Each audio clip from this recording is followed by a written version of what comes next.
I've got you under my skin. I've got you deep in the heart of me, so deep in my heart that you're really a part of me.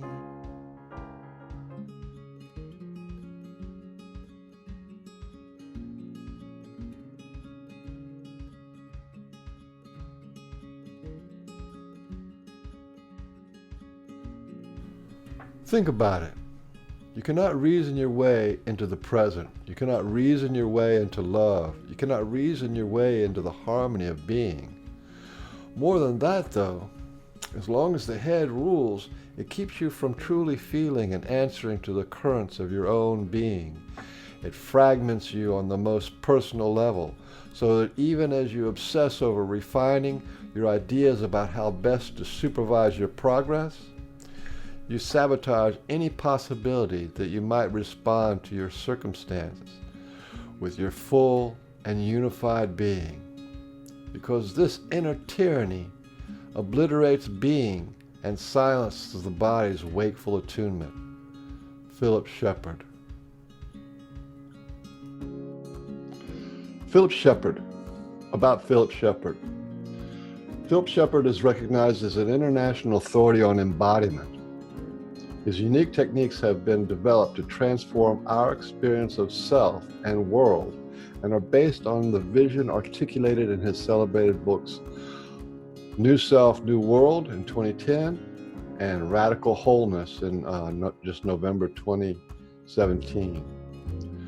The approach he takes heals the frantic, restless pace of the intelligence in the head, which tends to run on overdrive by uniting it with the deep, present, calm intelligence of the body.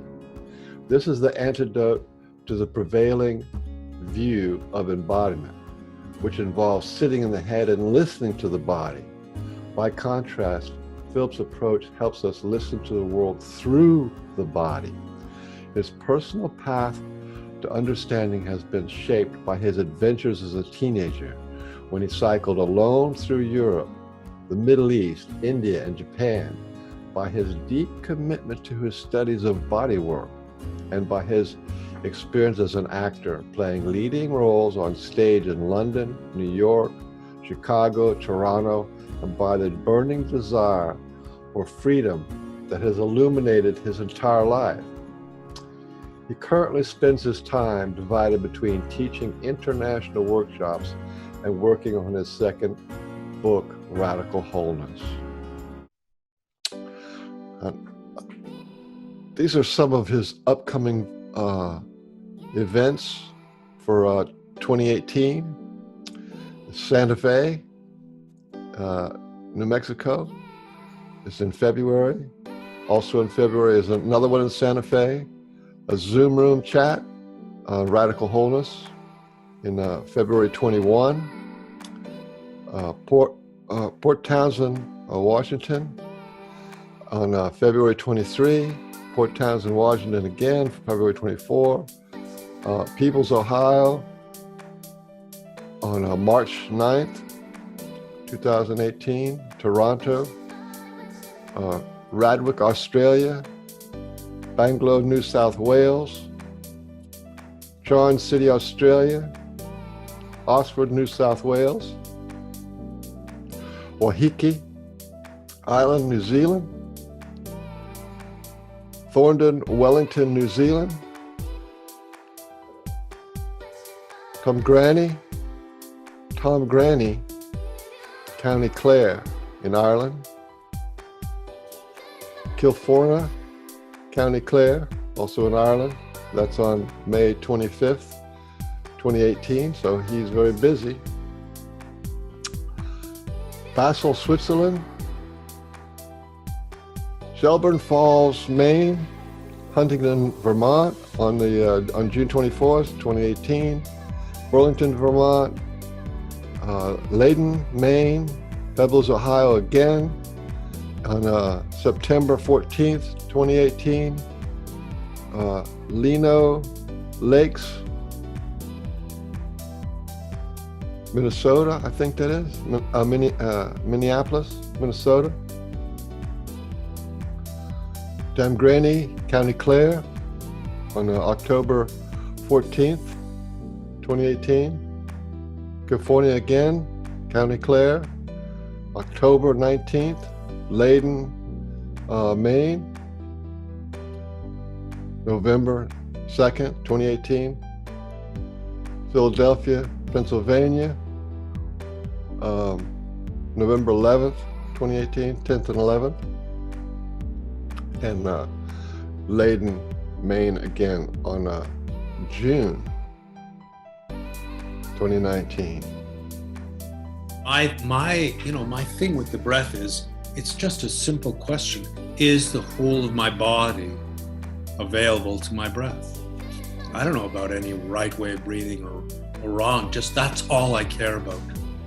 Am I all here? Is the whole of my body available to my breath?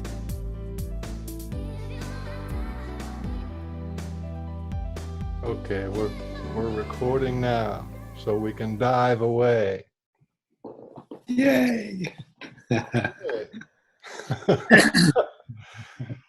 Well, I don't know if you really looked into me too much, but I have a healing modality called Language Lessons of the Heart, and I have a little group. It's got a few hundred people in it, and in that Language Lessons of the Heart, I teach about spirit, heart, and will down here, right?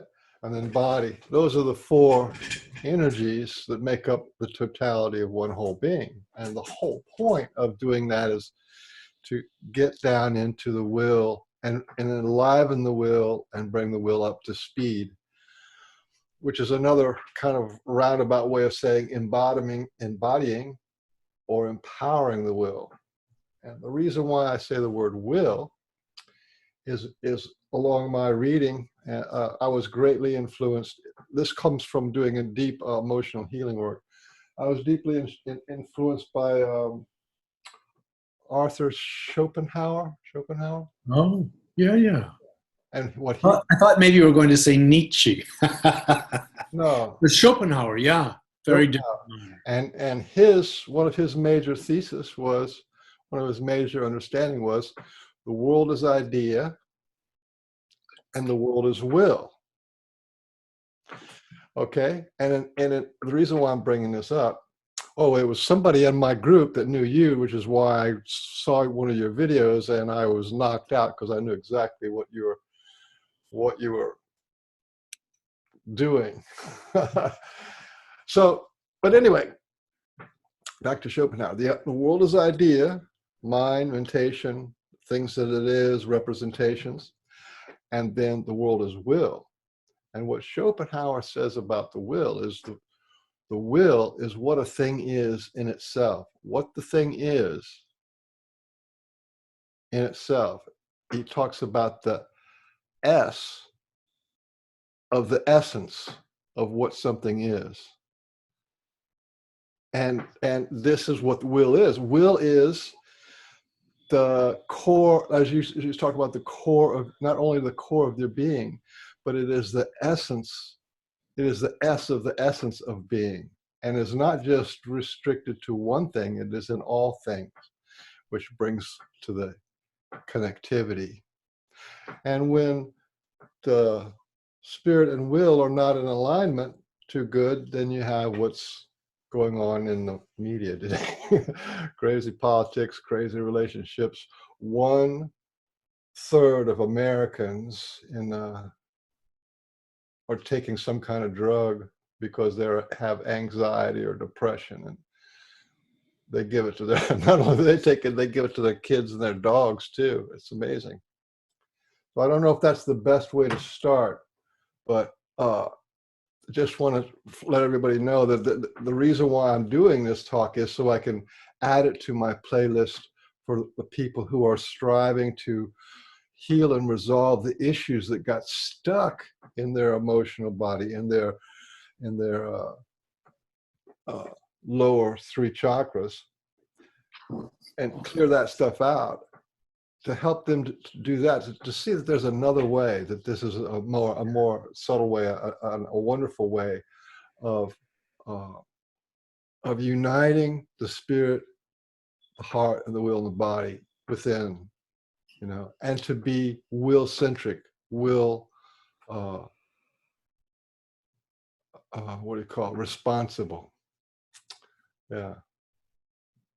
I don't know if that makes any sense to anybody but me, but that's really what your book is about. It's about getting out of the head and into your body, and then from your body into your pelvic cradle, so to say, pelvic bowl. And it's just, in my opinion, it's very significant. The other thing I really loved about your book is the style of writing. It was just such a wonderful turn of phrases, and it had such a gentle, motherly, fatherly, friendly, sort of like slashing away with a sword. Because you've put it out there pretty hard of what the effect of being in your mind does, both internally and externally. So I had this feeling. I kept having this strong feeling of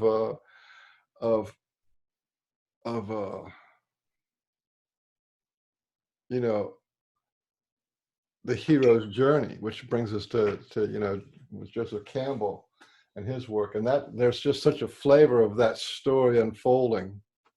So anyway, and then the whole idea, okay, I don't know how many people who know that you've actually started your journey of self-discovery by getting on a bicycle and driving and riding your bicycle across Eurasia and ending up in Japan. What an amazing thing that was. But when I kind of wrapped my head around that, I actually felt myself going through that. What was I seeing? What was I feeling? What was I, as I went on that imaginary journey with you, and looking for a place to lay down, and people that you see, and everything's new and everything's different, and yet being driven by what is it? The I Ching says, cross the great water, see the great man.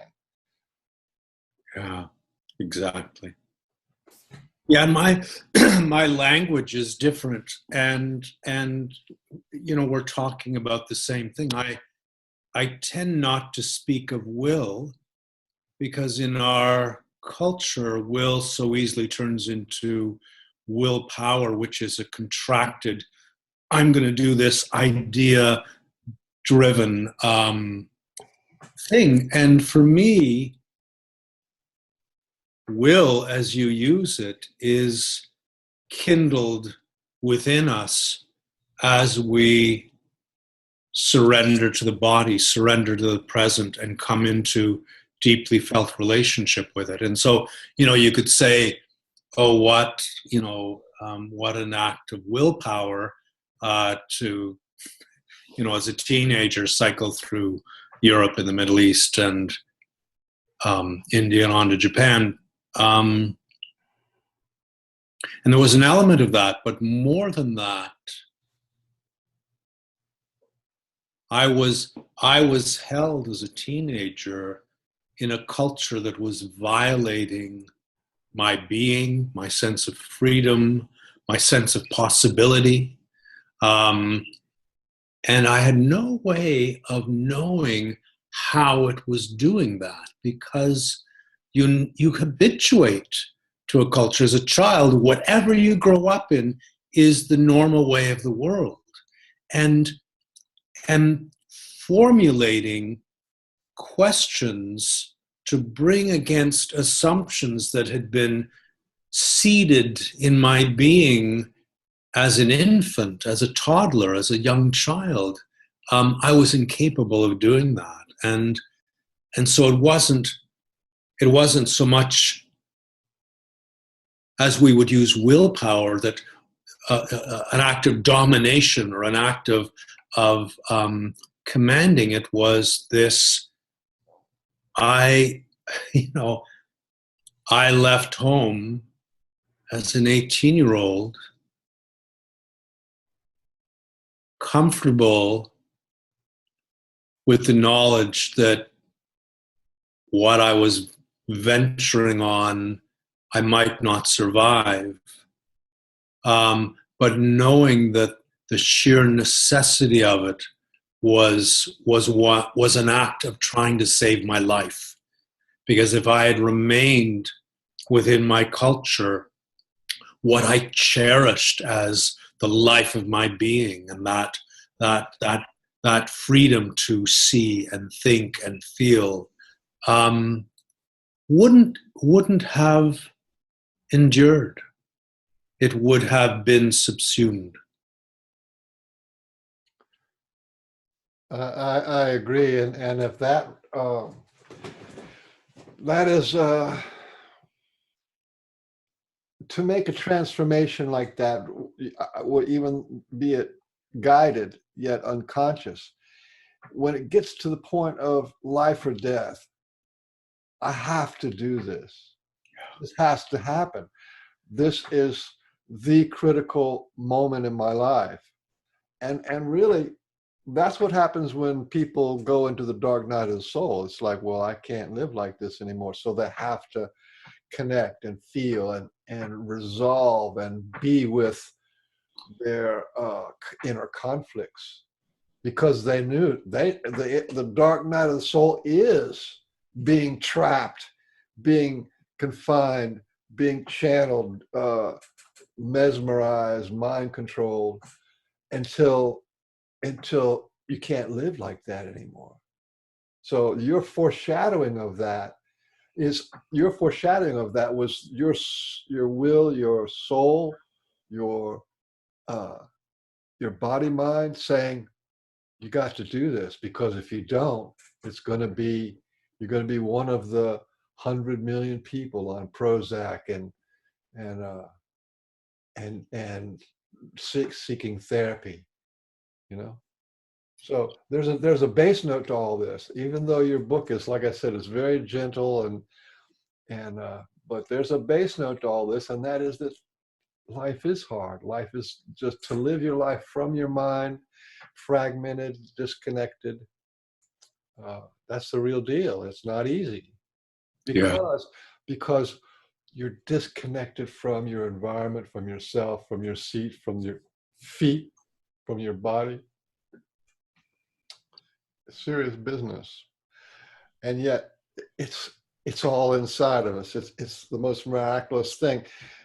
They used to teach, like the shamans teach, what it is, what will is, what profound wholeness is, what radical self-realization of the connection to all things. That's what shamans do.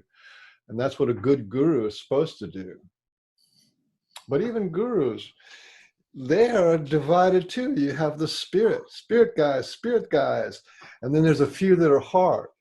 And then there's the rascals, the ones who are talked about, and they're the tantra and and even hatha yoga. Well, they're kind of, they're the sideline to the big stars who are out there with the love and light kind of stuff, But so even that's divided. The division between the preference between the man and the woman over the woman, and the light over the dark. Yeah, God help me, I'll never be a guru. But my understanding of what a guru is it's someone with a special gift who uses that gift to gain influence or control over others. My basic premise is, I don't know where your wholeness is going to take you. I don't know where my wholeness is going to take me. And if I can do anything as a teacher, it's to ignite your fire, to ignite your will, as you would put it, and that ignition comes as you land here in the present and come into felt relationship with it. And then you're off and running. And there are no ideas.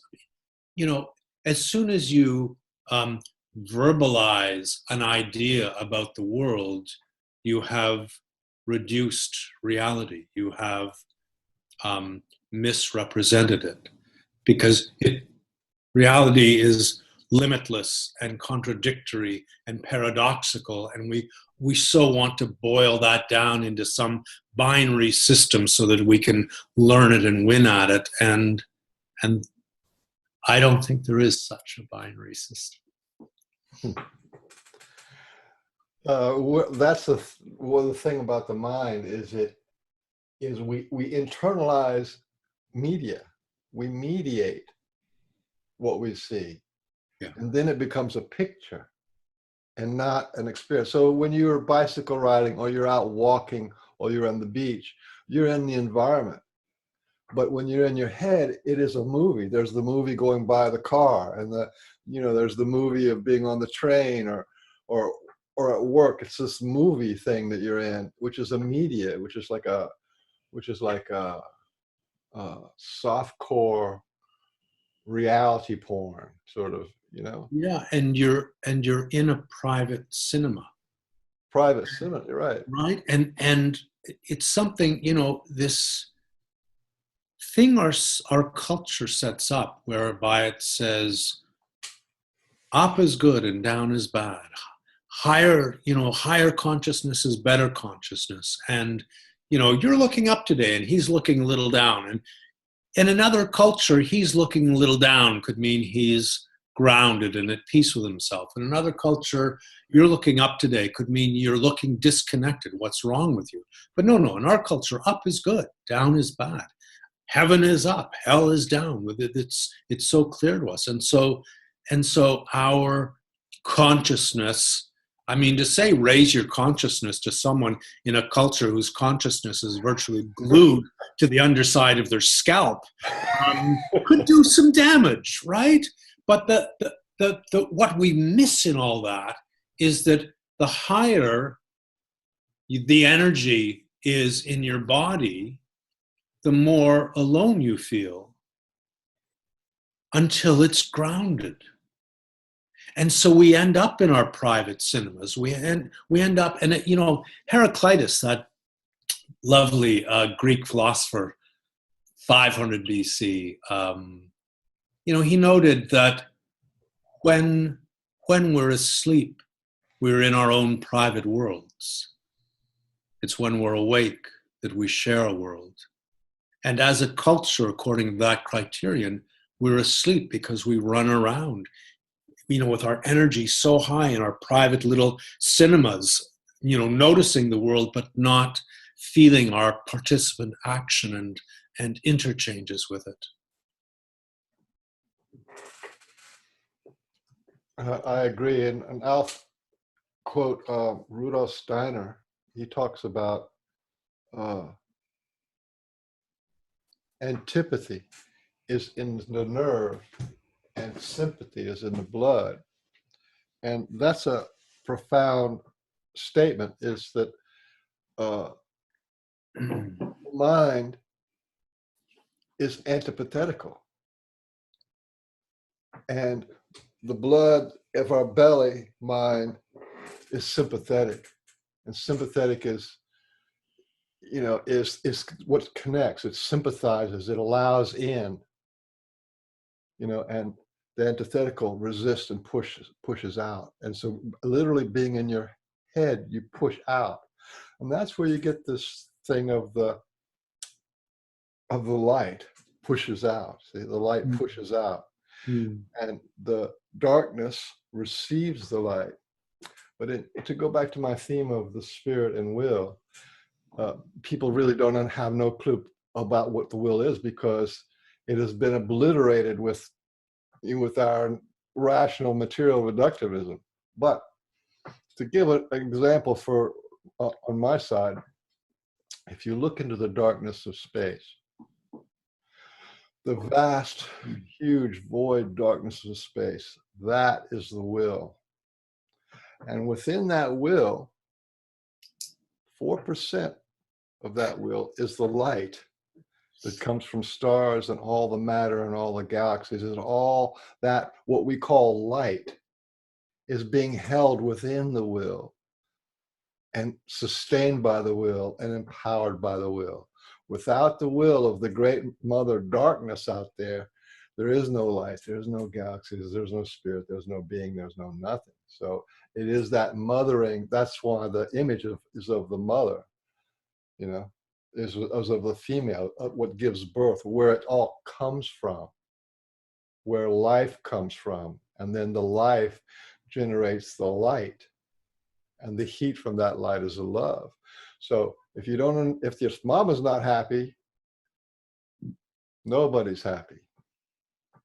It's interesting that, you know, the 4%. I mean, I don't know that a sperm is quite 4% of what an egg is. And, you know, you know, in that relationship and you know, we know that all the matter, the known matter and light in the universe is 4%, and the rest we've called dark matter or dark energy. This right? And we are married to the notion that the world is knowable, and we are insistent in our arrogance that we're almost there. And meanwhile, there's this little problem of, well, 96% of what constitutes the universe as we know it is a complete mystery. So that need to know is so deeply instilled in us that we want to pin ourselves down, and we want to pin the world around us down, and we forge known relationships, and we depend on how we know the world in this objectified way in order to organize our lives and ourselves and our energies. And meanwhile, we're running around inside this arid landscape of known relationship, and that felt relationship that is only discovered through the body. That felt relationship which feels not just the stars, but that darkness between them. It's in that felt relationship that we discover ourselves. It's in that felt relationship that our will is activated in a partnership, not as an independent, self-activated thing. Or at least that's how I experience it.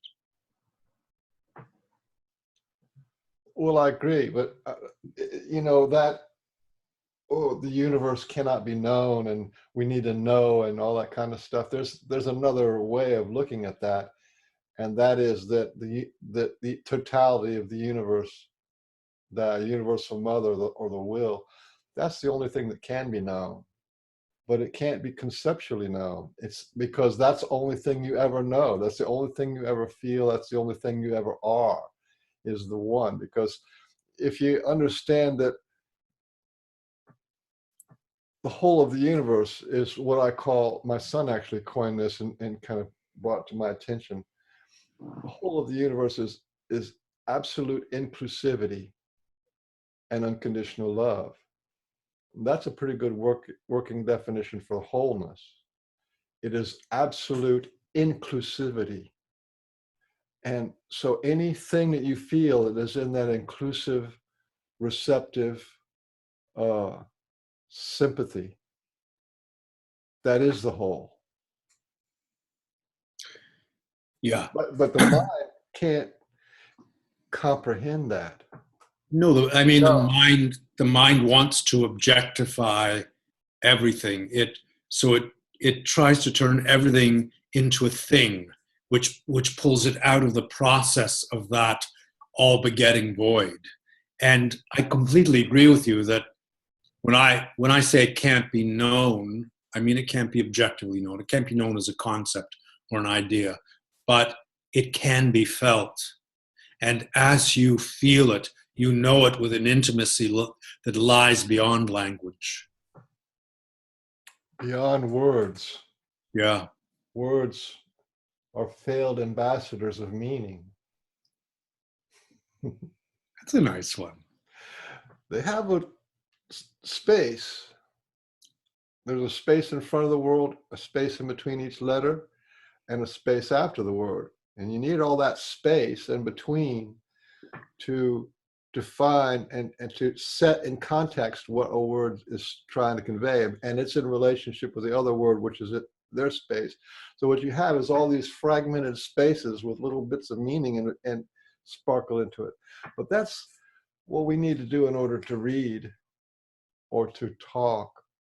But when you walk out to the sun, or you begin to feel the breeze on your body, and then you hear the birds, and then you feel the gravity in your being, and you feel your body being part of all that.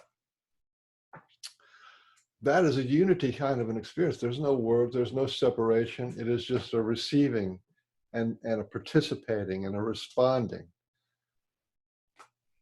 And it is what we are born into. I mean, that's the state that a baby is in, is just that experience of the moment, and in a seamless, undivided way.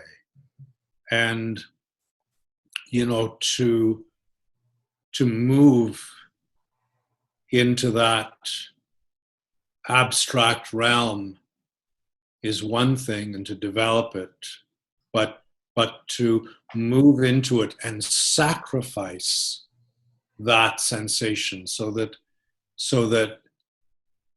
all that the body knows, which is first and foremost that it is held by the world, it is of the world, that all it feels is by virtue of the world around it. And to depart from that knowing, you know, it's a bad trade. You end up thinking you can control. You end up believing that you're independent. You end up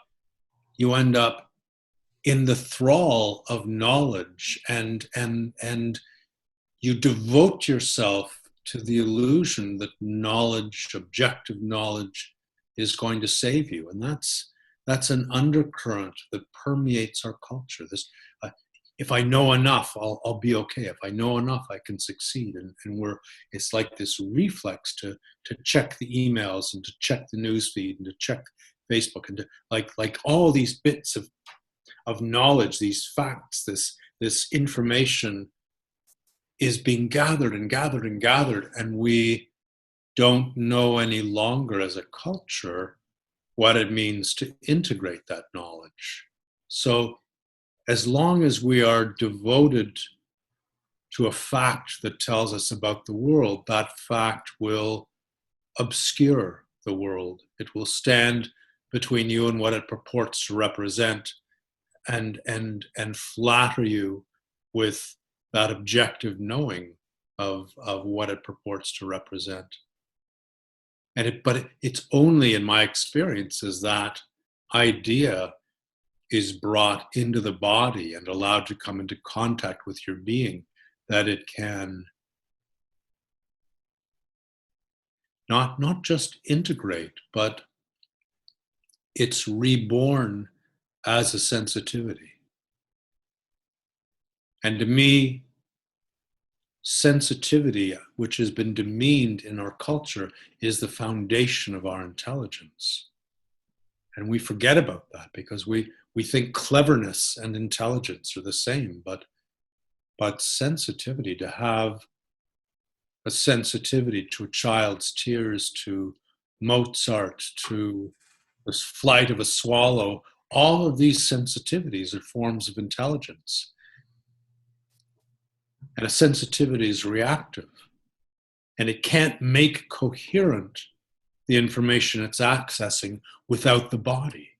That sensitivity needs to be grounded. And for my money, my experience of my intelligence is that of a grounded sensitivity. And as a culture, we're very, very, very clever about so much, and we have forgotten how to live intelligently.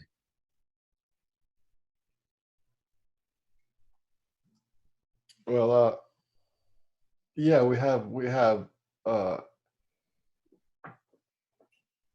we have the look of intelligence.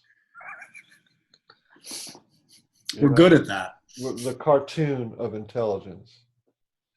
But Yeah. real intelligence is the web of life.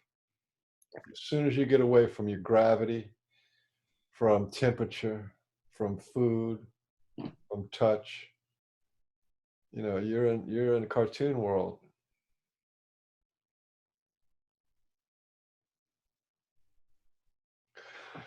Well, and then okay, what you sense is the word. What you can sense, you have to sense to be able to respond, to be able to be connected to is a sense and a respond. I feel the sun, I feel the wind, and you don't have to use words for that, but there's a receptivity to that. And right off the bat in your book, you talk about our ability to sense the sensations of the head, dominant head. We recognize what are the five senses, and which is what we're trained in that vernacular, in those words, this sense, that sense, that. But the Egyptians had 96 senses. They recognized 96 senses. The sense of self, the sense of the change of the day, and the sense of, and that was their vernacular. Their whole being was this sensation of being, of a crowd, of attitude, of all these kind of things. And so it is to be able to be tuned, sensitive enough to the senses that are there, that is what we have lost. The sensitivity to the sensation of what is. So here again, I don't know if the five senses is 4% of 96. I bet it is. It's pretty close. It's close. Yeah. Yeah.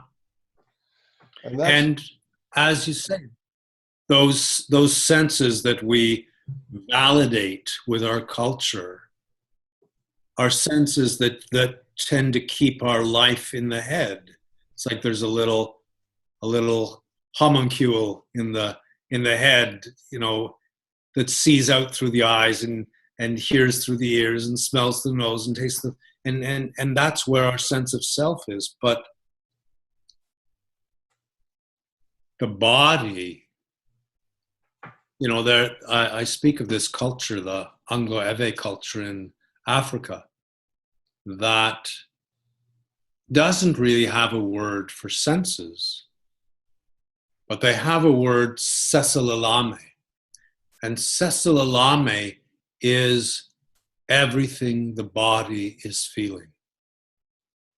And so they don't have they actually have a phrase, for example, what it means to hear with the ear, but that's not real hearing.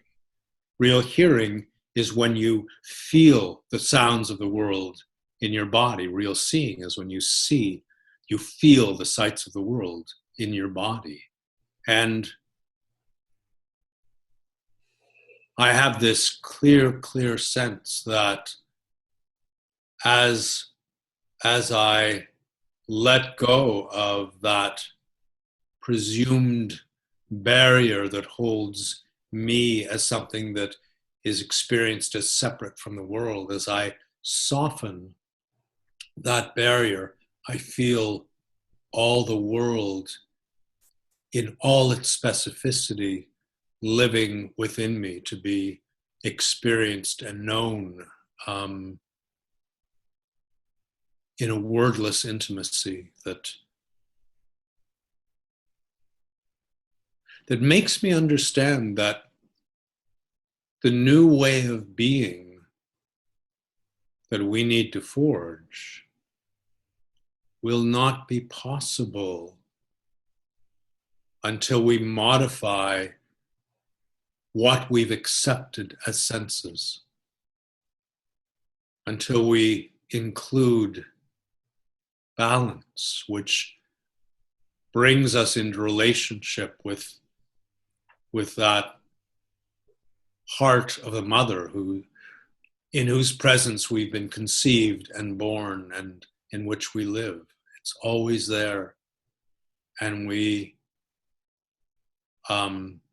become forgetful. I think of those, you know, in the days when steel workers would frame skyscrapers, and the best steel workers came from indigenous reservations, because they could walk 500 feet in the air along a steel girder and they could feel the mother still.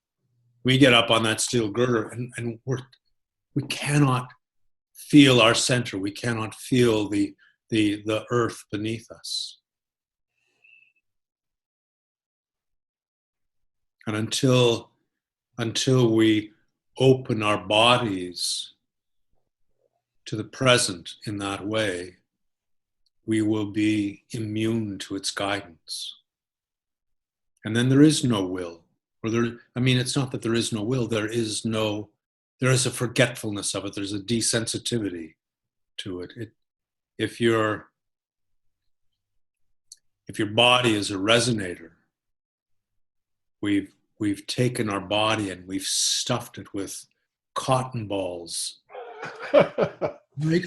So that it's like the bell, it goes dink, dink, it can't ring. And until that spaciousness within is surrendered to the world, so that there's room for all the world to live there, how will the world activate the journey we've been born to undertake?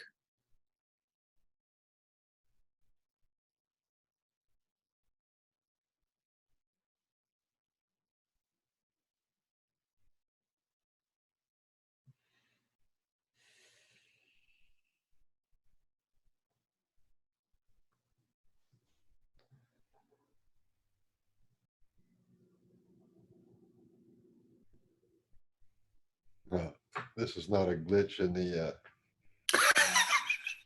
We are not experiencing technical difficulties.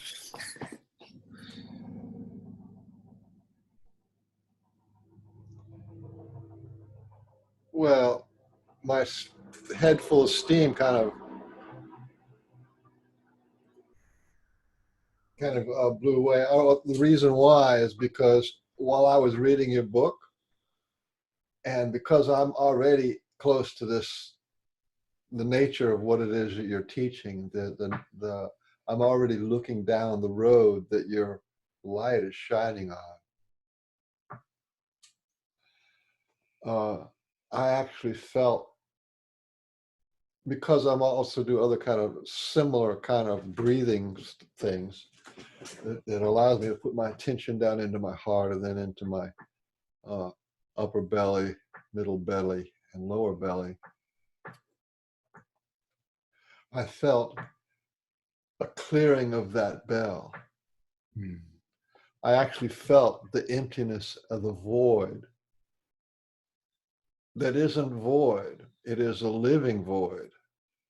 The living void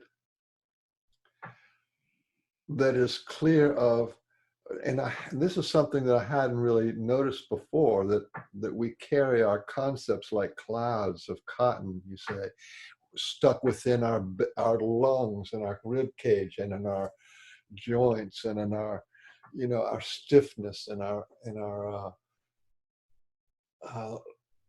unfelt places.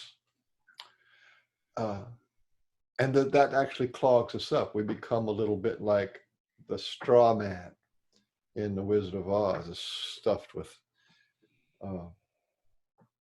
But once you are in that place of emptiness that is full of life, then you literally can put anything in there you want. The entire earth fits in there. A galaxy fits in there. All humanity fits in there.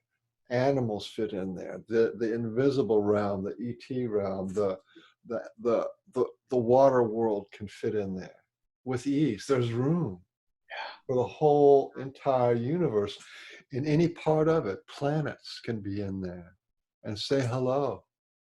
You know, that's Absolutely. not something that there's not something you can do with the mind. It doesn't work that way. You have to be in the same emptiness that is full of life, because that's what the universe is really fundamentally is.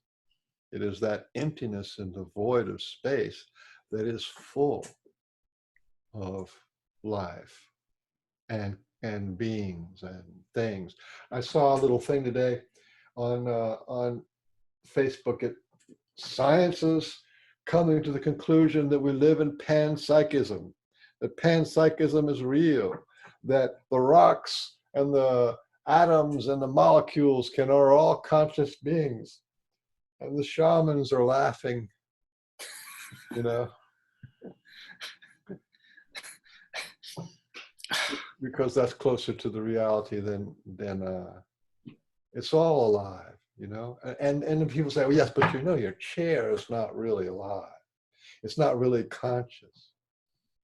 And I go, you are so wrong. The carpet's alive, the chair's alive, the air is alive, the sun is alive, conscious being. That not conscious the way we talk about we're talking, but it is talking. The trees talk with such wisdom. You know, it's not an accident that Christ meditated in the grove of trees 40 days, 40 nights, time after time. It's not an accident that after all his trials and tribulations, and he went to going to the point of death and being nothing but skin and bones, that Buddha put his back up against a tree.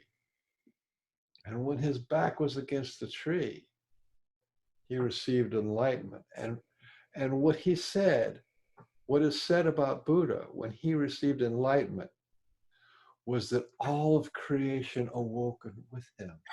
All the animals awoke with him. The tree, 7 heavens, and all the beings therein, all awoken with him. And that is the gift of being connected within inside the void that is filled with life, that I call your will, and you call a perineum, or the you have some other nice words for it.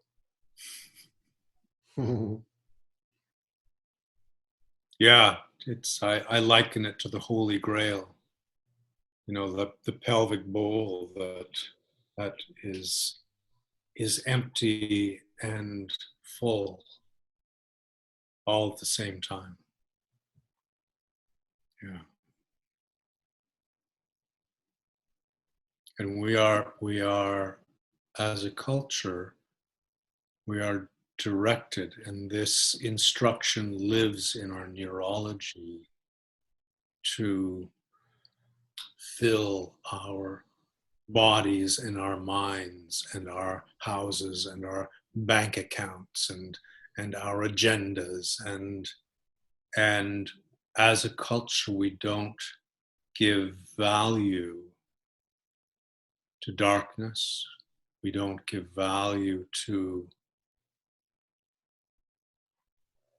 the possibilities that emptiness opens itself to. Emptiness is a negative, darkness is bad. The void is something to retreat from. And yet nothing is a horror. The horror of nothing. Yeah. I have nothing. I am nothing. The horror. The failure of it. Yeah.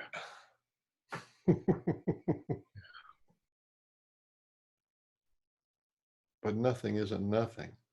Yeah. Emptiness isn't empty. Darkness isn't dark. And even, you know, even to say I am ordinary is somehow understood as a concession that you're not going to succeed, rather than as a recognition of that inescapable connection to the twigs, the birds, the breeze, the breath, the water that falls, the clouds that sail. I had a guru, and he used to say, good news, you know, the best thing that's ever happened to you has already happened. You're alive. You know, it's like when you value that thing that is most common, most ordinary, most present, most with you, most easily to discount, most easily to forget, when you put your value on, I'm alive, that's it. That's the pinnacle. That's the peak. There's not alive because of this or that. But when you value the wholeness of what is alive now, that becomes your gift, then you don't need to climb the mountain, swim the ocean, bank the money, have all this kind of stuff, because that has intrinsic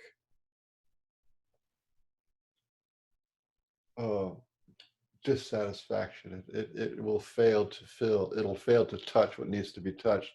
That's why the fame doesn't do it.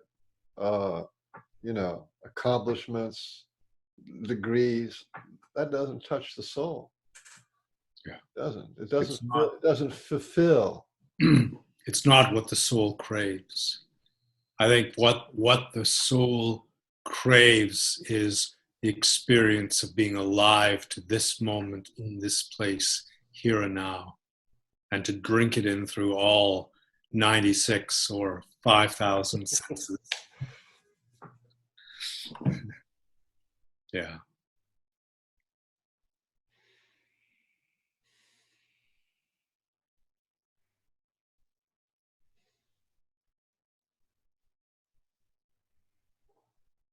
And that is, in a way, the definition of enough. To be attuned to that is to have enough, because it's already more than you could drink in.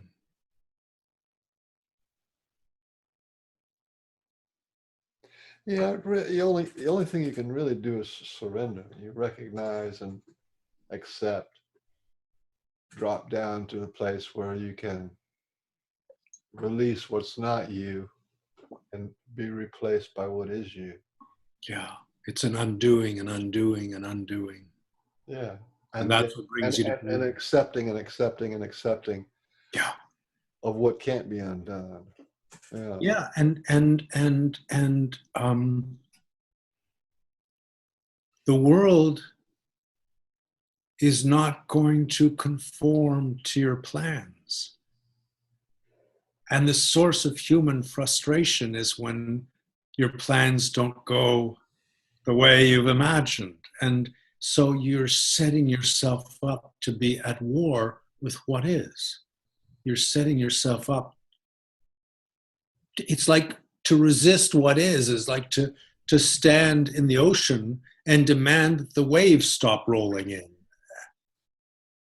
If you accept the waves, you might get some surfing in. So anyway, this is a radical, heretical,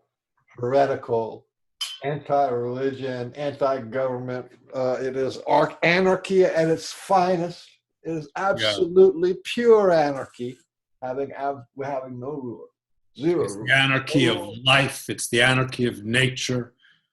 Absolutely, because it's an anarchy that longs to harmonize, rather than dominate or oppose or oppress. Yeah. As a matter of fact, as a matter of fact, okay, I teach emotional release work. That's what I do. And I learned it from my acting teacher, who was Alec Rubin out of the Actors Studio in New York. And he did body work, get in your body, do this exercise, and then do mat work. And then we had this emotional release sessions we would do, or you would scream from your belly, you make your whatever your deepest wound was. Well, that is also deep in the belly. That is also, so the goddess energy, that Durga of love, that great Durga who gives life and compassion and just is completely accepting of whatever is going on. Your life can be a train wreck. You can be a disaster. And this Durga of life and love will still be there supporting you, allowing your weeds to grow out of the top of your head. But when she's had enough, when these weeds become demons and they choke off her children, that's when she gets down off of her lion or lion, and she becomes Kali. So to put another twist on it, we're in the age of Kali Yuga, the very end of the age of Kali Yuga. And this power, don't be fooled thinking that it is all just like a cradle of gentleness. It can be the most powerful thing, the powerful force for correction, for transformation, for clearing away. And that is that when the power comes up and says, this is not right, this is not true, this does not resonate with what you're creating or what you were here to be, who you are, what you were here to be, what is. It's not, you're not doing that. You're interfering with that. You're hurting my children. You're that is the whole it is the rage of the mother rage of the mother, Mahabharata. It is to gather that female energy and saying no more. No more suffering, no more illusion, no more snake oil, no more cartoons, no more false flags and bait and switch. Oh, if you get this one more thing, and if you do that one more thing, and if you get that other degree, and you get this extra house, and no. Doing that is what created such a crazy world. So Kali and Durga are on the table. They're part of the mix. It's not just, and that is love. That is love to be corrected from the core of your being. Has something else we never get. If you live in your head, you don't get that resonance of the real. Like I said, out of 300 and something million people in America, 100 million are on drugs for Prozac or for anxiety or for depression, right? That's an astronomical number. That's the people that's the demons in the Mahabharata. That would be the demons' war, and the children are being laid waste by the demon horde, right? That's also because that's also a possibility. Put that on the table. Yeah, it's like it's been bred into us that we are entitled to a pain-free life. If it's a headache, well, you don't need to suffer the headache. Here's the aspirin. You don't need to suffer the depression. Here's the drug. You don't need to suffer ADD and be, I'll take an aspirin. I'll probably take 3 or 4 a year. But I've been a carpenter all my life. And I was in this accident. This steel container was dropped on my thumb. I was pulling it out, and what happened was I actually deboned my thumb. So the thumb's hanging and the bone is sticking out. And go to the hospital, blah, blah, and all that. The doctor says, I can't deal with this. I'm going to have to call with somebody else. And suddenly I was alone in the room. Alone for the first time since it happened, which allowed me to come back to myself. And I found myself saying, thank you for this life. All the life I was feeling that sudden, intimate knowledge of my own mortality. And yet I had this moment in this hospital room full of life. And I felt that love so palpably, more palpably than if my thumb hadn't been so injured.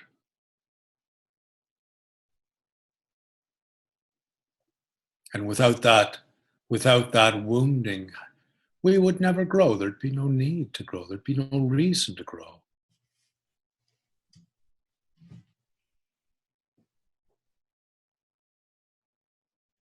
It's the emotional heartbreak that enables you to regather anew and see the world anew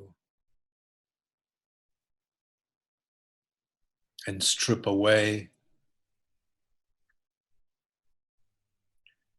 parts of you that are committed to some story that isn't actually what's unfolding here and now.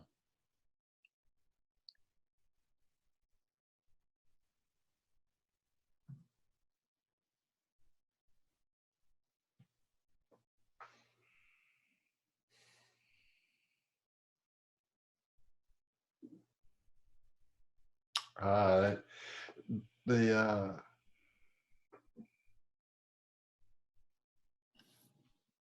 the tools of suffering, you know, again, going back to living in your head, when unimaginable suffering and loss and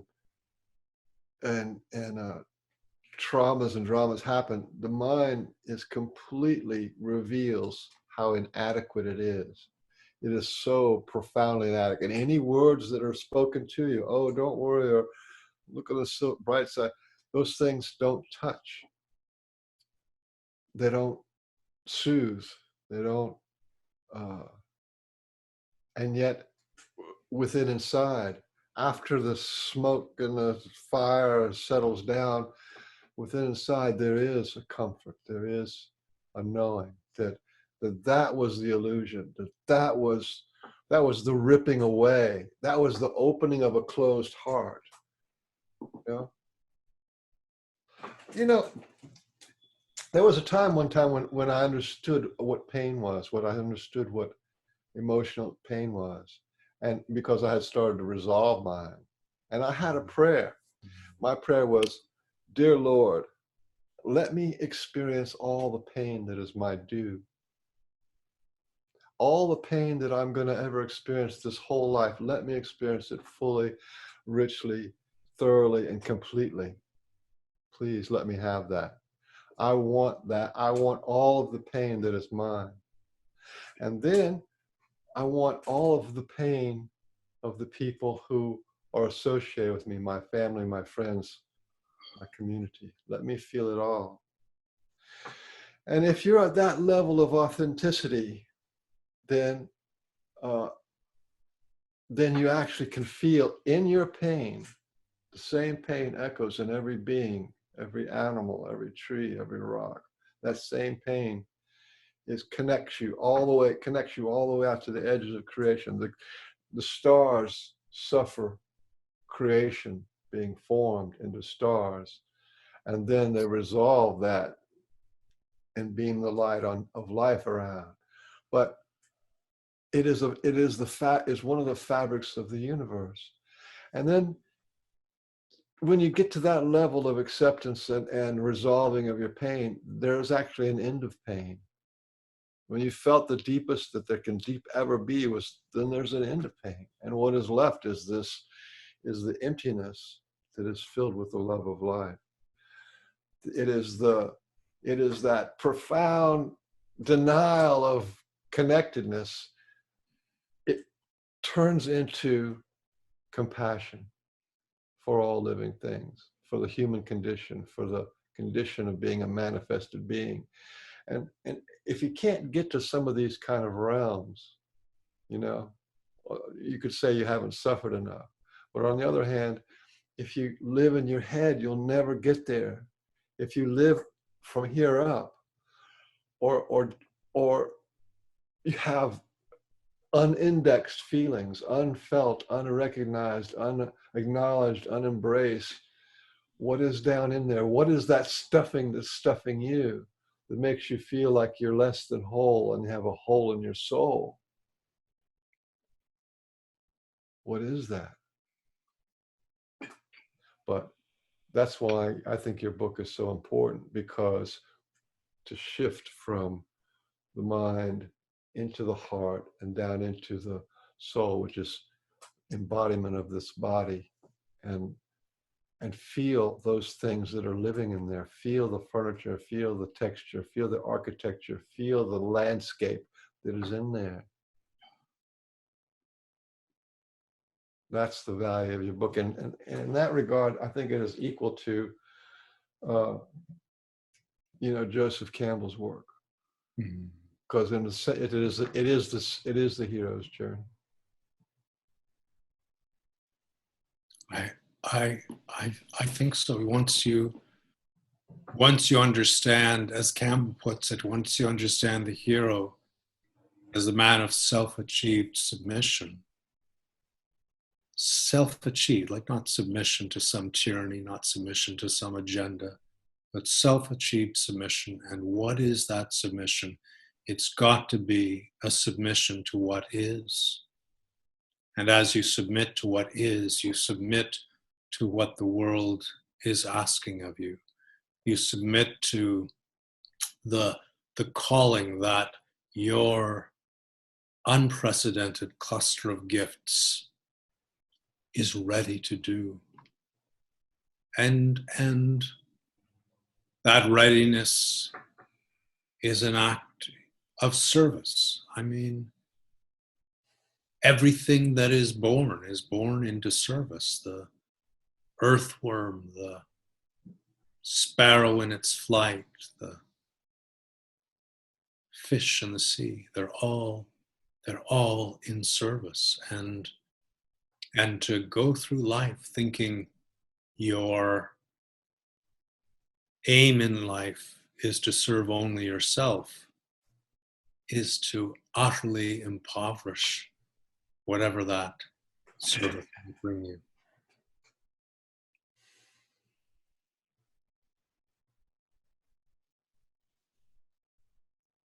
It's funny. I think about what nature loves, and nature loves change. Never the same twice. Never the same from moment to moment. Nature loves diversity. There are no two dandelions that are the same. There are no two snowflakes in a blizzard that are the same. It's this profusion of play, this celebration of diversity. And nature loves service. And you live in your head.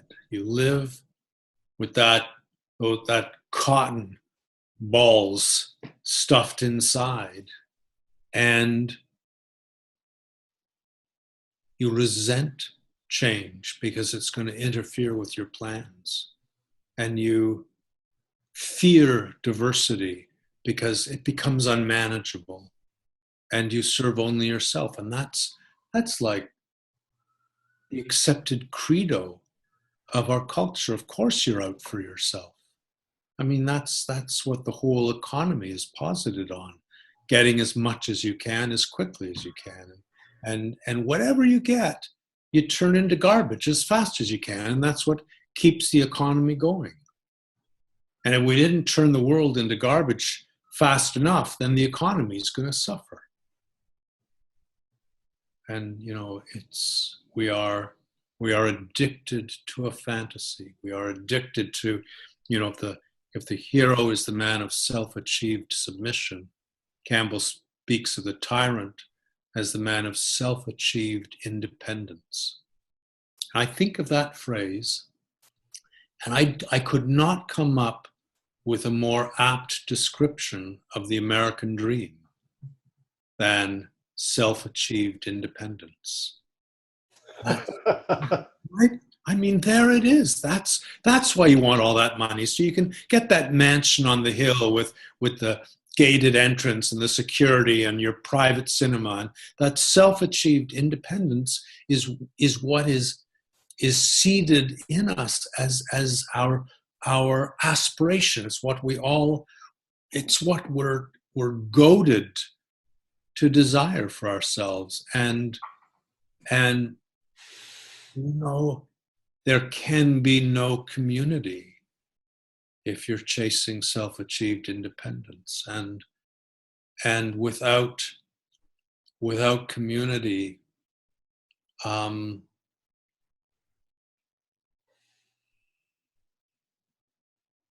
you live in a community. It's irritating, and you bump into people, and you wanted to get home, and now you're having to talk, and your life is interrupted. But that interruption is every interruption is a lesson, is an undoing, is an opening, or a possibility of it. And as the years go by, and kids you've seen born, you now see as parents of their own kids, as all that unfolds around you, you tap in to the deeper harmony of your own life. And that sustains you and everyone around you. You talk about that independence, self-realization, self-ideation, the independent man, the independent business, the independent person. And that's one of the themes in the early few chapters of your book, and what that does, what that results in, and which is part of it is the me mind. This is my independent reality. This is my gated community. This is my house. This is my education. This is my, and it's and that's what's going to make me free, or that's what's going to make me powerful. That's what's going to make me, something that I lack. Yeah. I have some friends who are academics, and there's a saying, kind of a joke about people who are healers and psychologists, is they become psychologists because they needed to work on themselves. That's kind of like the joke. Oh, well, they, look at them. They need to work on themselves, and which is not far off, because. So when I look at academics, I look at it's almost like an insecurity, that there's such a profound insecurity of getting the degree and the second degree and working to get to your tenure, and then they become cloistered. They're in the academia now. They're an academic. They're a professor. They're the physicist. They're defined by that. They're defined. And then the normal people, they don't want anything to do with normal people. The physicists don't want to hear like what the lady in the grocery store has to say about physics. You know what I mean? And the psychoanalysts with his degrees, they don't want to hear, what somebody has to say about their life, because all of a sudden it sets off this whole, So it's funny that it's almost like a deficiency, that they carry a deficiency with them, and this is what happens when you have when you become independent, when you don't see yourself as accepted for what you are already, and then there's this craving need to achieve more than what you are already, to grab that external and to have the proof that you haven't given yourself. You have to get that external proof for the proof that you don't have. And this is why your work is so amazing, because when you can drop down, self-surrender, reside, dwell on what's already there, and value that as your rudder in life, just cuts all that stuff out. Yeah. And that urge independence that drives our culture. It's not, it's not just that we as individuals are made to feel independent in the world, but our thinking is independent from our being. Our heart is independent from our genitals. The knowing deep in our belly is independent from the knowing in our head. And so we've got we're like these compartmentalized silos and we switch. We can be analytical or we can be sensual, but they don't belong together. This is a binary system.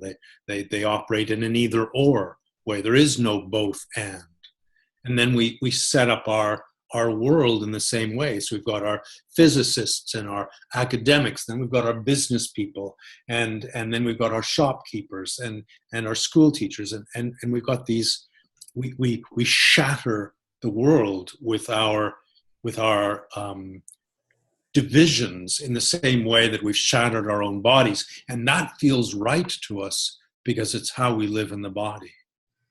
And to, as you say, to drop out of that faculty that so loves category and system and perspective and abstraction, to drop out of that and come to rest on the pelvic floor is to, that the wholeness that you encounter there excludes nothing. It doesn't even exclude category. It just softens it into relationship with wholeness, so that there can be both category and no category. And everything is allowed. Everything is part of the same dance. But to bring the body back into wholeness, to undo those shackled doors and allow that running amok of the energies in the body until they find each other and come into congress and even begin to harmonize, is to prepare yourself to live in a world that is inherently non-verbal and non-conceptual. Trees aren't verbal, trees aren't conceptual. And the more we attach to our concepts of them or our ideations of them, the less able we are to be with them.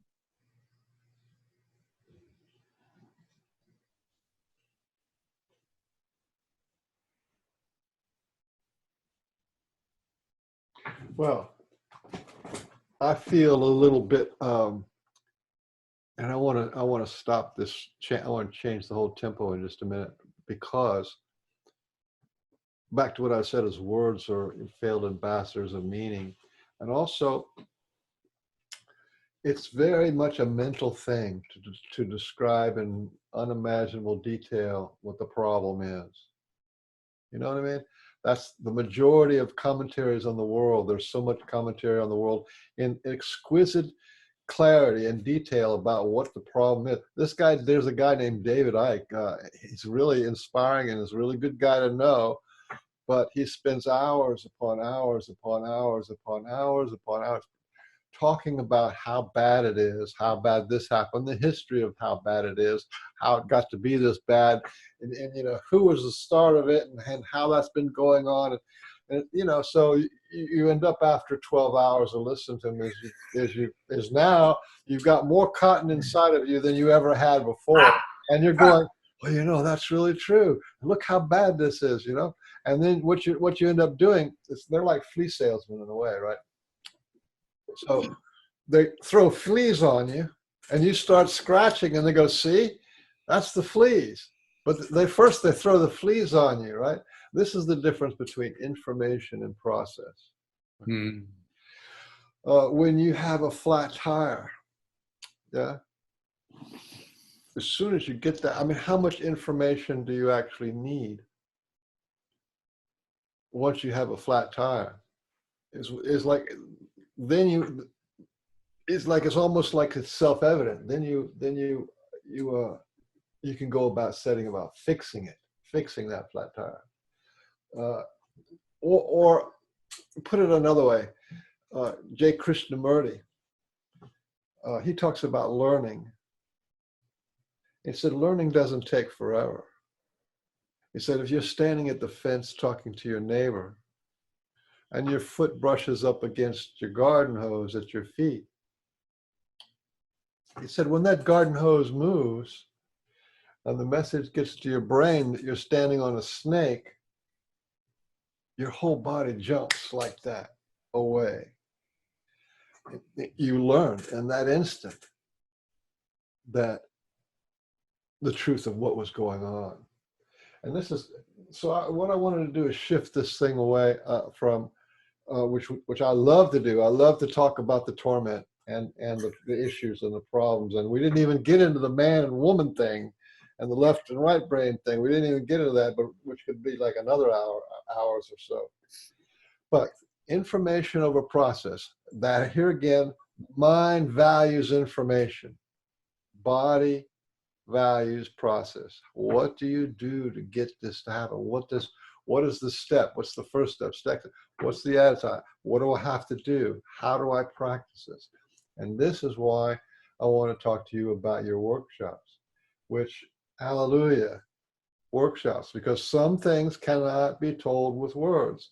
You cannot intellectualize yourself to get there. You know, if you're sitting, you know, up in Toronto, you know, dreaming about the sun in Florida, that doesn't work. You have to get on an airplane, fly to Florida, sit on, you know, get your chair out and your little umbrella, and then you're, you know, then that's the process. So this is why, one of the great reasons why I'm talking to you and why this is so important is because you do workshops, and you do a lot of workshops, and you give people the how to, what does it feel like, step by step, and you get it into the body. You get them into the being, into the body, and get them to say, see that, feel that, yeah, see that. Can you feel that? Are you there? Can you? And if you're not there, well, let's try it this way. Okay. So I want you to talk about that if you can, because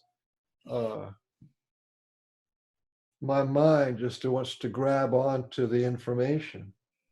And you need to know, it needs to be balanced out and directed towards the process. Always about the process.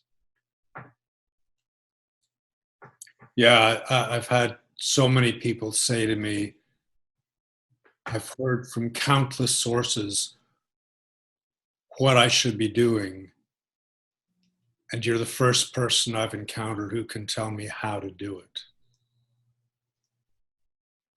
And it's, you know, it's the body, and we've darkened the body's intelligence, and the only way to awaken it, to reignite it, is experientially. You can't take a top-down approach. You can't say, oh, this is the right way to breathe, and I'll make myself breathe that way, and then I'll get enlightenment. Or it's just top-down is what carried us into division in the first place, and it's impotent to carry us back into wholeness. So my workshop, I go through, there are 4 themes over 2 days, the morning and the afternoon of each day. And the first theme is breath. And the theme of the first afternoon is rest. And the theme of the second morning is receptivity. And the theme of the last afternoon is integration. There are 2 things with breath. One is people have no idea to what extent they are interfering with their breath. As they speak, they're interfering with the breath. The very act of speaking will pull someone out of wholeness before the first word is out of their mouth. And my thing with the breath is, it's just a simple question. Is the whole of my body available to my breath? I don't know about any right way of breathing or wrong. Just that's all I care about. Am I all here? Is the whole of my body available to my breath? And I can shut my legs off from the knees down and my voice changes. I can shut my legs off from the hips down and my voice changes more. I can sort of shut my breath off bit by bit, coming up through the body until finally my breath is just up here, and that's all that's left of my voice because my body's not available to it. So it's, what that availability of the body to the breath shows up in the voice like an MRI of your being. And if you stop your breath, you're putting your being on hold. And we stop our breath when we sit down or reach for something on a shelf or open a door or think. People go to think, and as they're speaking, they're stopping their breath because they're trying to get the words right. And it is shattering the body's intelligence to be stopping the breath all the time. So we play with that. And then in different ways. And then I so yearn for people to discover what it is to initiate the breath by releasing the body rather than by muscling the breath into the body. So we are in such a top-down modality in everything we do that we've turned the breath into a top-down operation. And you're in a class and they say, take a deep breath. And the brain knows what that is and it knows how to make the body do it. And that's the problem. So what does it mean to release the body to the breath? And that, for me, that begins with the pelvic floor. The pelvic floor is a diaphragm. There are, I think, 4 diaphragms in the body.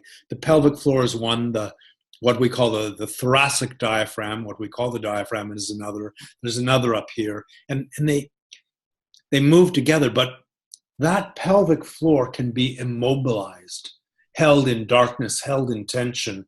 Meanwhile, the thoracic diaphragm is going away. I'm breathing fine, no problem. But if the pelvic floor releases to the in-breath, the thoracic diaphragm, all the diaphragms of the body will come into concert with it.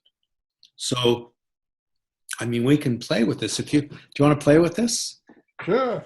So the way I get people to find the pelvic floor is if they're sitting on a chair and you move your sitting bones back, so you're like at the front edge of the chair a little bit, and your sitting bones are back. The pelvic bowl is like a balloon. It fills with the breath, and then it releases with the breath. And if you bring your attention to the pelvic floor, you'll feel this subtle thing where the pelvic floor on the in-breath gently presses into the chair. And on the out-breath, it gently lifts from the chair. It's a subtle movement. But that life in the pelvic floor, as the pelvic bowl fills with breath, the pelvic floor drops like a balloon filling up and releases as the air comes out of it. You feel that life of the pelvic floor. And on the out-breath, if you slightly exaggerate the out-breath by engaging the pelvic floor, then there's a moment where you can just let go of it. And it sort of goes kerplunk. It just drops with the in-breath. It's a subtle thing where pelvic floor, breathe out, beyond where an out-breath would normally finish and feel the pelvic floor engaging to support that. And then you just let go of it. And the breath drops into your body. So that is how a baby breathes.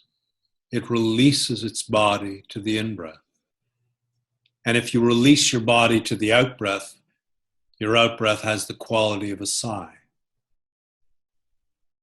And when you have a when you have a breath that feels like a sigh, every cell in your body is participant in it. You know, when you let that sigh come out of your body, the toes are there. Yeah, the back is there, the arms are there, everything. So the quality when someone goes to speak, if they're speaking in a way that is not on a sigh, they're interfering with their breath.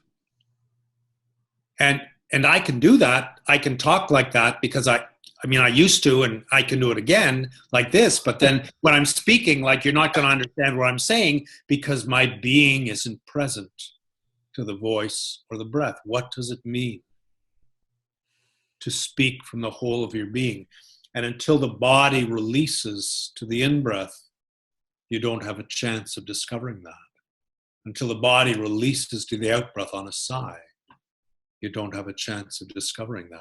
And each release of the body to the in-breath, to the out-breath, is a little hero's journey in miniature, because you don't know. As you let go of the body to the in-breath, you don't know where it's going to take you. As you let go of the body to a sigh, you don't know where it's going to take you.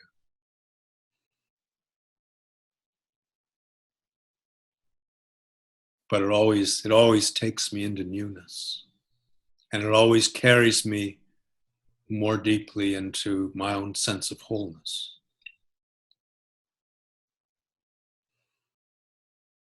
So that's a sort of thumbnail sketch of the first morning of the workshop. And the issue. I needed that. You know, I read your stuff and I've got lots of experience, but I needed that coaching. I needed that. Okay, feel this right here. Yeah. And then right here, let go, and then it comes back up. Yeah. And the thing is, you could let me backstory a little bit. When I was in my 20s, I met my first enlightened man. That was pretty powerful. Wow. And then I met actually 4 enlightened men, and one of them was a guru, a very good guru. And he transferred his energy into me, and I started meditating, and I meditated for like 14 years.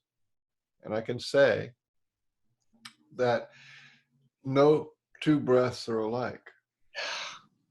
One breath, and no top to the bottom of the breath, no 2 top to the bottom. There's no inhale, no outhale. They're not alike. It's always different. It's always different. It is the river of life. Yeah. Yeah. Yeah. And yet, okay. And I achieved what you would call a working man's enlightenment. You know, it's like enlightenment comes in this degree that I can't tell people about that too much because I have no index of way of relating to it. But there was more, because I was breathing up here. I breathe into my whole, I feel the chi in my whole body, just like you do, right?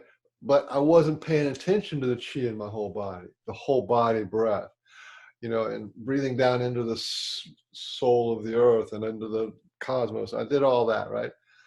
But that wasn't what I valued. I valued the spirit, the light, the top knot. You know, my head actually has like a little bump on it about the size of a walnut, because if you put enough energy into that, your head actually, right there where your split is up there, your sagittal split, it actually grows. That's what the whole Buddha, that's the whole thing with the Buddha with the little things on it. That's symbolic of this little thing that happens. But it wasn't until I finished with my meditation and I went into doing emotional healing work and deep process work, that's when I understood that there was more. And this is the more. There's the more of it.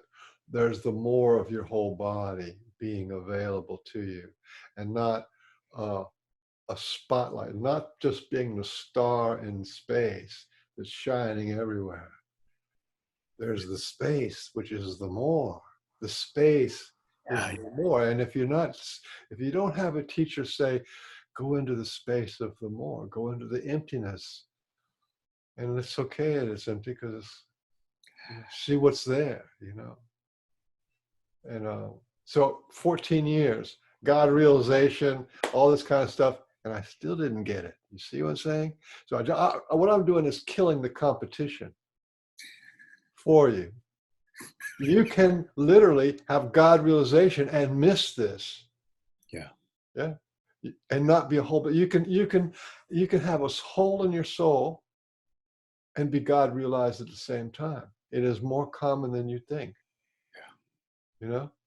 So when you hear about the sort of like the shyster gurus, these people are high, but they're still philandering around and trying to accumulate wealth and manipulate people. That's the and that's because they have this great realization and light buzzing around their head, but there's still a hole in their soul that is full of Hindi or whatever it is.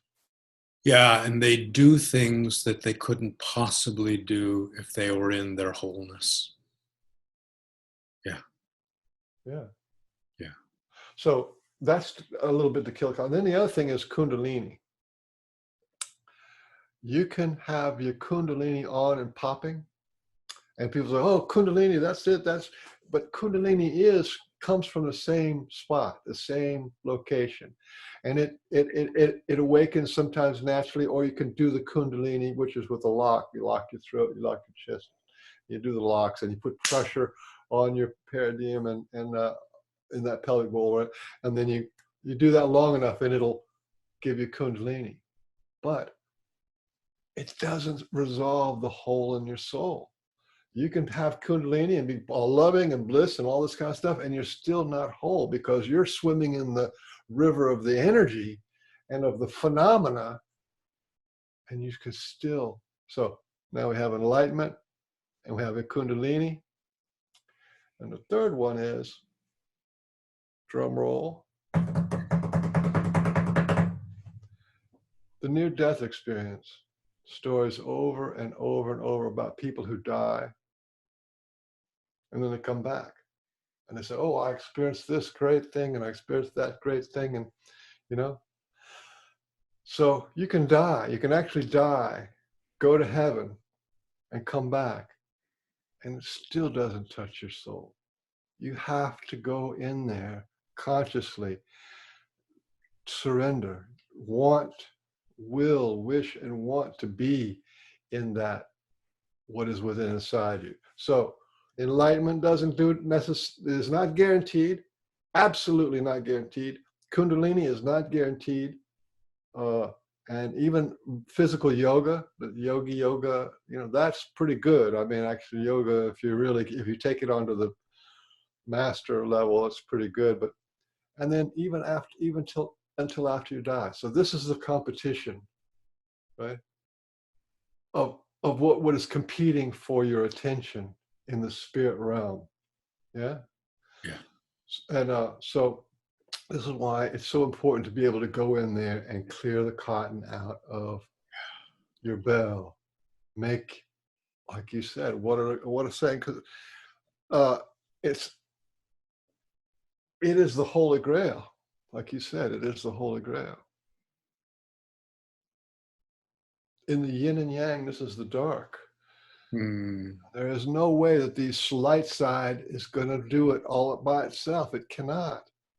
No. It can't. It has to have the dark to be cradled. The dark is always on the bottom, holding up the light. Yeah, and it's called yin yang. It's not called yang yin. The female comes first. Female comes first. Yeah. The mother and the wife of God.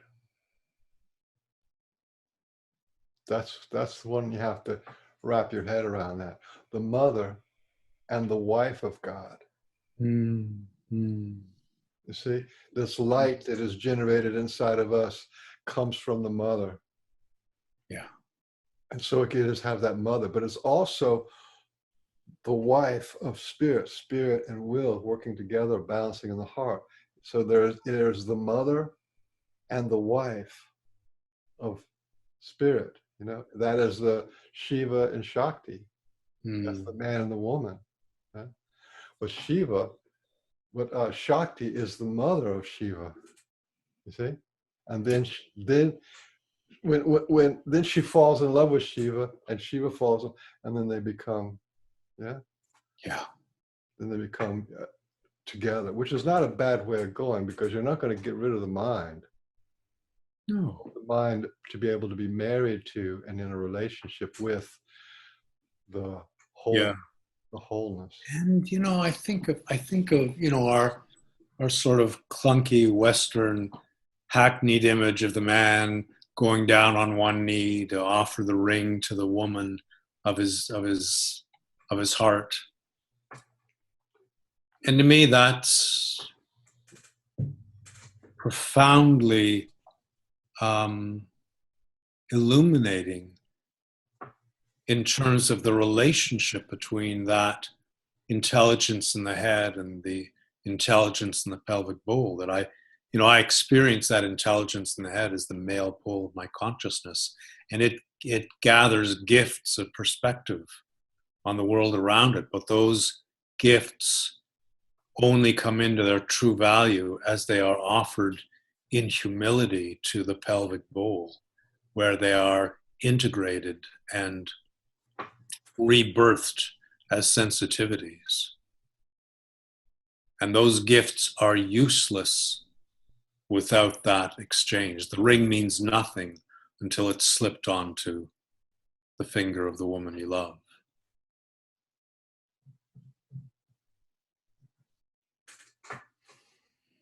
I didn't ever go down on one knee, but I've come to appreciate the mythic resonance of it.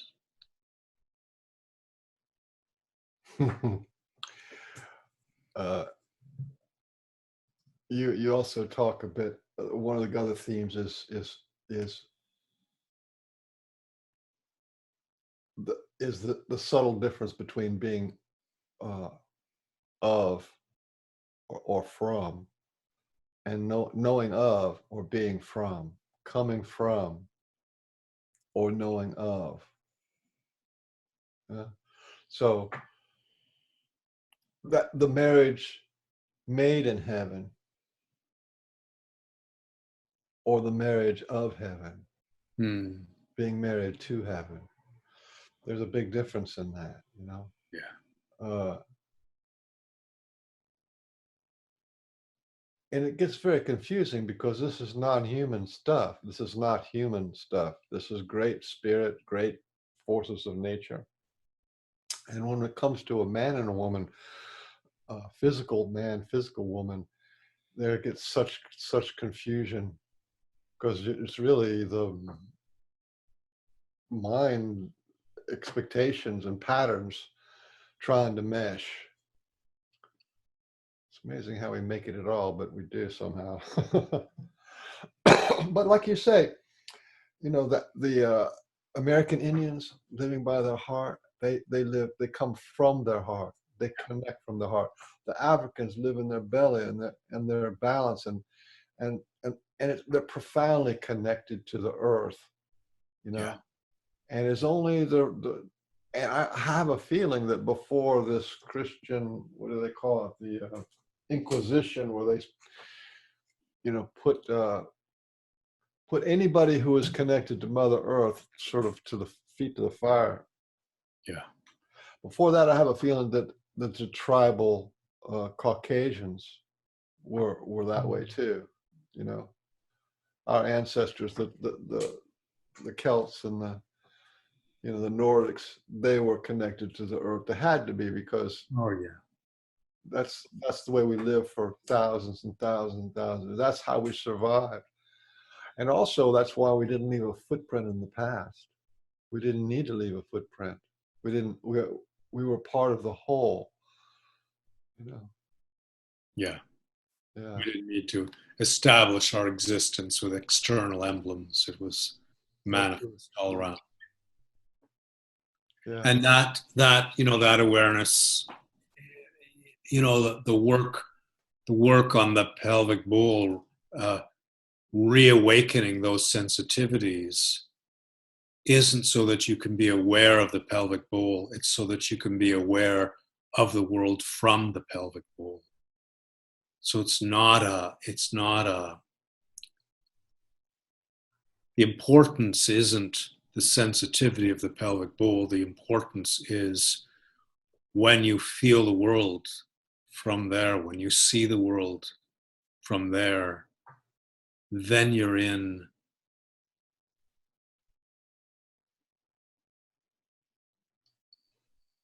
relationship.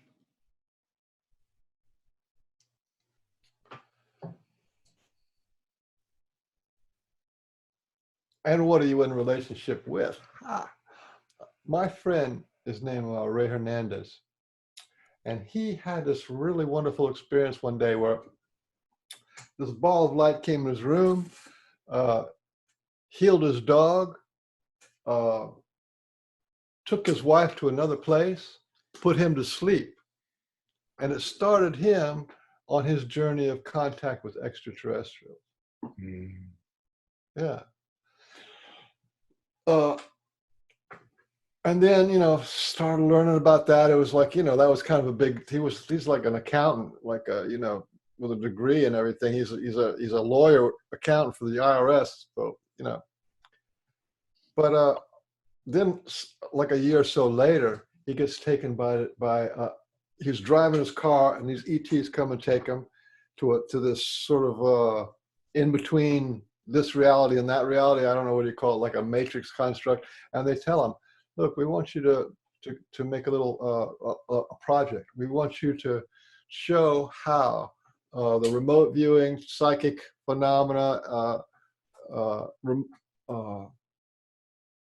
out of body experience, past life, and all memories, and they listed all these things that are available on the psychic level. They said, we want you to get together with the physics of how all those things are related, right?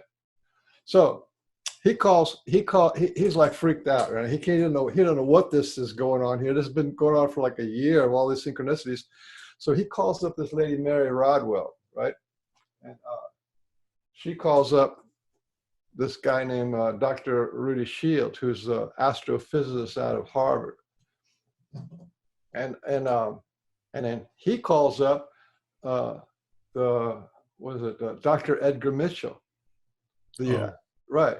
So now you have an astrophysicist, another physicist, and then they call up some more people. And next thing you know, he's got the Dr. Edgar Mitchell Foundation for Research into Extraterrestrial Encounters. And so I'm part of that. I'm friends with that guy because he actually lives pretty close to me. So I'm kind of in that circle, right? And this goes back to what we were talking about, panpsychism. So I've been looking at this question. So that was the task. And they've done worldwide surveys and he talks and all this kind of stuff about what happens when you connect to these beings. So that's almost always you get better, you're getting more tuned in, there's more nature, more love, more spirituality, all this kind of stuff. There's a benefit of all these different kind of contact modalities. But it's not just the ETs. There's people who are experiencing angels, dragons, all kind of mythical creatures, the gods of old, like the gods of Hindi gods and the Egyptian gods and the Nordic gods. So these things are people having these connections with. And in my studies, because I'm like helping him out, I make videos from time to time. So I saw this one guy who was like this famous remote viewer, right? And he'd been at it for like 20 years, and he worked for the government, and it works for big business. And then the accuracy rate, because they had a whole team, their accuracy rate was up in the high 90s. And it's a remote viewing. And the guy, he was being interviewed, and he said, that he was asked one time about remote viewing. He said, remote viewing isn't remote, and it's not reviewing. It is feeling inside. It is a feeling inside. And I wanted to put this out there because all psychic phenomena, all indexed to the other world, all spiritual, God, angels, ETs, all that is connected by feeling inside, the sensitivity to feeling inside. Nature spirits, the elementals, the orb people, the cryptid people, you know, that's all connected through your heart or through the feelings in your body. And to me, this is where it's going, because now there's like, it's in the millions and millions of people who've had these contacts. And when they have the contact, guess what? They're bigger inside. Yeah. That's what happens as a result. If you can connect inside, then you can connect outside, because that's where it happens. It happens inside. Yeah, absolutely. I wanted to put that out there because that's also part of what's going on. If there's not, the void is not void. It's I full know. of life. And quantum physics has shown that on one level, everything is in contact with everything else at all times. So it's all there. If there is the spaciousness within you to make room for it, you'll find it there.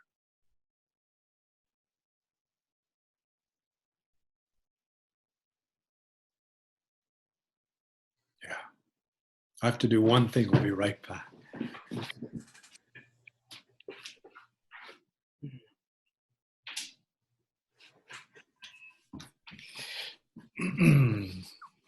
Well, that's the spaghetti. The sweet potato, actually, yeah. Well, I don't know. I think we've covered a lot, but I definitely I'm glad we got to the part where your workshops, and I'm going to leave links. I'm going to leave links down below. This is going to be on YouTube. Oh, wonderful. I want to put the link to your web page, which is a pretty simple web page. It's nothing big complicated, but it has the list of all the places that you're doing workshops. And I tell you, this to me just does my heart so much good. I think you're going to be in New Mexico, and I think you got some stuff coming up in the UK, right? Yeah, and Australia, and New Zealand, and New Zealand, Switzerland, and Ireland. yeah, and because you know, it's very much like turning on a light switch, you know. Yeah, and you know what I sense? There is a readiness out there for it. And I didn't, you know, when my first book came out in 2010, and even in the 7 or 8 years since then, there's a change, there's a shift, there's an awareness of this missing thing. And I'm the world's worst promoter. I haven't promoted a workshop, but people are asking for them and organizing them, and I will devote myself to that with the whole of my heart. And it is such a joy to awaken, to help people find themselves within the body. That's a really good place to wind down. I like awaken themselves, find themselves in the body. And here's the thing: the dark night of the soul, the belly, the emotions, that's got such a bad rap. But really, underneath all that is love. It is love. Underneath the fear is love, and underneath the anger is love, and underneath the suffering is love. And once you go in there and really accept it, embrace it, it is love, and it is more love. It is the more that you want. It is the more that will fulfill and fill the hole. And it's waiting there for you. Always. Yeah. Yeah. It's waiting there for you. Let's leave it at that. That's a nice, you know, it's always been from the beginning of times. Absolutely. Yeah. All right. I've it was like a little close to 2 hours. Yeah. So probably the longest interview that that I've done. But I tell you, I'm really thank you so much for what you do, who you are, and what you teach. Well, buy his book. It's a great book. I've loved every minute of it, Michael. Thank you so much. All right, I'm going to end the recording. Bye-bye.